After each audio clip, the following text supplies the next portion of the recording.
ببینید یک محمد صلاح با اخلاق و آداب نیکش مخلصان کمند لیورپول برای کسایی که کمند لیورپول نمیدونن اصلا مخلصای فوتبال انگلیا در دنیا اصلا بی ادب‌ترین در همشبه خولیگان‌ترین باشن این همین مخلصای لیورپول در جای اول نیستن در همین بی ادبی و در اواشی. ببینید با اخلاق و آداب حسنه یک فوتبالیست مسلمان با اخلاق محمدی سینتش دو دست روان همون کمان در اصلاح کرد. اگر اصلاح نمیکرد کار خدا گمان میکنم که هم سریال دیگه و کی و همش علو بزنن در هم موضوع کی گفتن. اما ما و شما مخلصای امر و معروف و نهی از منکر هستیم، مخلصان خانه خدا هستیم، مخلصان خدا و پیغمبر هستیم. برای شما زیبنده نیست که در خانه خدا صدامون رو بلند کنیم. این خانه جای صدای دنیا نیست، این خانه جای به همدیگر گوشکی کردن نیست. از برای خدا اگر مثلا یکان کاری مهمی آمد اول از مسجد خارج شو بعد گفتی دنیا میگوی هر لحظه میکنی اختیار داری، اما در خانه خدا حق نداری. روایت میکنم المنصور خلیفه دویم عباسی، این خلیفه خلیفه کلام بود. این شخصی هست که همین دولت عباسی را همین تحکیم بخشیده است. بسیار یک دولت پهناور بود، مردی با سیاست بود. داخل مسجد نبوی شد و زیارت روضه شریفه آمده است. اگر پادشاه هست در درون مسجد با خدمتگارا و با شخصای جاندار بگیم محافظان صدای بلند که صحبت میکرد. حضرت امام علی در داخل مسجد بود است نزد شما گفت یا امیر المؤمنین لا ترفع صوتك في هذا المسجد. ای امیر مسلمان گفت صدات در مسجد بلند نکن.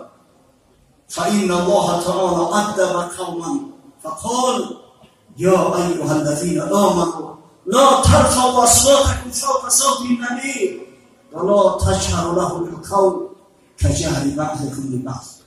خداوند بعضی از بنده‌هاش ادب داد، خداوند نصیحتشون کرد، گفت ای کسایی که ایمان به خدا و روز قیامت دارید صداتون را در نزد پیغمبر بلند نکنید. درست نیست صدا را بلند کردن. آخی در مسجد سخن خدا است، سخن پیغمبر است. هنگامی امر به معروف و نهی از منکر سخن از خدا میگویند، از پیغمبر خدا میگویند. همین مگر بی ادبی نیست که صدا را بلند میکنی با رفیقت صحبت میکنی. و مدح قوما فقال ان الذين يغضون اصواتهم عند رسول الله اولئك الذين امتحن الله قلوبهم للتقوى لهم مغفرة و اجر عظیم. خداوند یک ایده از بنده‌هاش مدح ستایش کرد. گفت بیشک او کسایی که ادب خوب دارند، بیشک او کسایی که با مسجد میآیند آداب را رعایت میکنند، پیامبر را احترام میکنند بعد وفاتش از جمله. اینا کسایی هستند که از امتحان پروردگار با سر بلند می‌گذشتند. البته رحمت خدا مغفرت خدا منتظر شده است. و ذم قوما فقال ان الذين ينادونك من وراء الحجرات اکثرهم لا یعقلون. و یک ایده را مذمت کرد الله عزوجل. گفت این کسایی که به ادبی میکنن نسبت اینجا از پشت دیوار صدا میکنن کسایی هستند که عقل فراست ندارن که اگر فردا شفاعت نباشد روشان سیاه نموشان بود بشود.